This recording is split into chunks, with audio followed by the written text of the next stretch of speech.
Charlotte, a researcher from the United States of America, is traveling to Indonesia for her further study on the condition and history of Indonesians' property. She meets up with her friends Lotte in Indonesia so Lotte can give her a hand and show her around the country.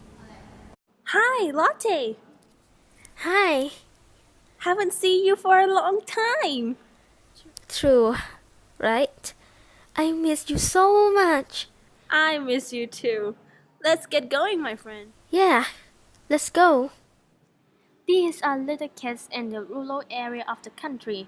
They are pretty much living, suffering from a very bad poverty. They're cute. Hi, I'm Anissa. Hi, I'm Vivian. Hello, how are you guys doing? Doing okay? I don't think they can speak English very well, Charlotte. They don't really have access with education. Their English might be a bit hard to understand. Oh, okay. Where do you want to go first then? Anywhere I guess. Up to you. Okay, we are going to Palembang Great Mosque first then. Let's go. This place is huge. Yeah, it is. But you know what? There's a tons of temple like this around Indonesia. This one is Palembang Great Mosque. Oh, there's a tourism place right over there. Let's walk. The Great Mosque Palembang starts during the war between the people of Palembang with the Dutch in 1659. At that time, this mosque burned. The mosque is a mosque built by the sultans of Palembang at that time, Ki Gedeng Suro, which is located in Kuto Gawang Palace. A few years later, precisely in 1738, Sultan Muhammad Badaruddin Jaya Vikramo rebuilt the mosque right at the location of the burning mosque. However, the construction of the new mosque took a long time, until on May 26, 1748, the mosque was just inaugurated standing. At the beginning of the construction, the Great Mosque of Palembang called by the people of Palembang with the name of Sultan Mosque.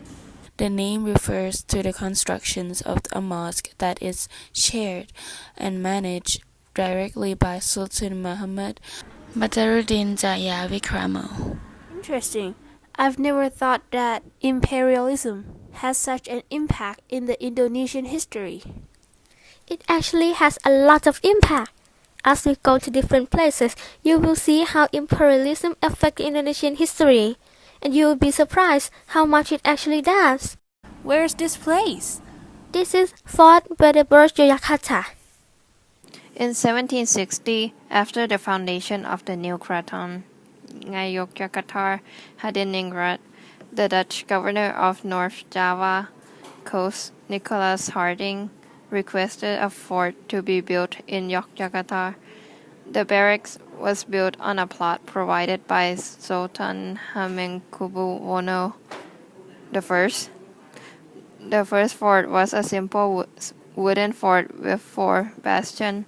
Later in 1767, the fortress was extended and converted into a more permanent structure under supervision of a Dutch architect, Frans Haak.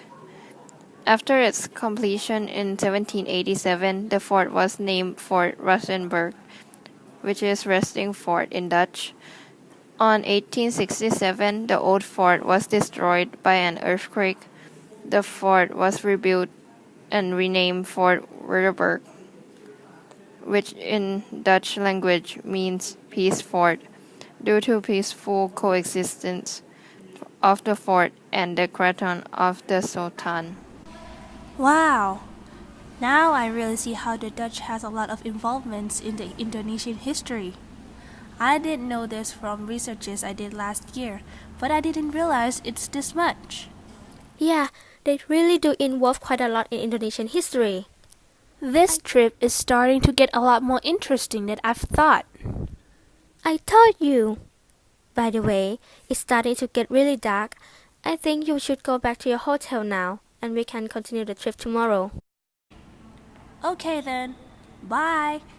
Thanks a lot for today. See you tomorrow. Bye. Bye. Morning, Latte. Hi. Let's go. Hi, kids. Hi. Hi. How are you doing? We're good, just like normal. But like our normal isn't that great though. Oh, how bad is it? Well, I don't really know how bad it is comparing to other bad. But like ever since I was born, we didn't really have anything. Yeah, all I know is just mommy goes out every day to find us some food to eat. But sometimes she couldn't get any. Oh, I'm sorry to hear that. It's alright.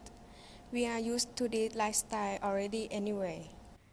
Yeah, Latte, what can we do to help these little kids?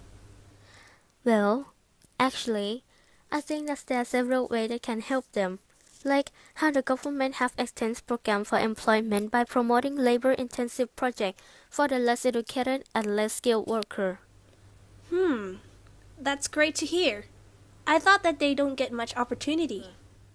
And not just that, there also are organizations that help these people with donations from people around the world, such as an organization called Habitat for Humanity Great Britain, which would receive donations or do fundraising to provide decent homes for these people. Oh, that's great. After Charlotte and Lottie arrived at the airport, It was a great trip. Thank you so much, Latte. You're welcome. I'm glad you're enjoying it. I have to go now. Okay. Bye. Bye. after that, Charlotte got back to the United States. She contacts the organizations that held for donations and fundraising for those who suffer poverty to get further information for her research. She found out that the Dutch control in Indonesia started in the early 17th century, which the Dutch East Indies Company focused their efforts on the other valuable tropical spices such as coffee, tea, and indigo. They concentrated their efforts on Java, an island in Indonesia placed between the trade routes with very fertile soil. They ordered the island under control to grow whatever crops they wanted. However, instead of helping them, the Dutch had placed a disaster in their economy. Although the Dutch kept their original customs and systems the same, but their resources are being taken as tributes to the Dutch. This resulted in Indonesia living in extreme poverty.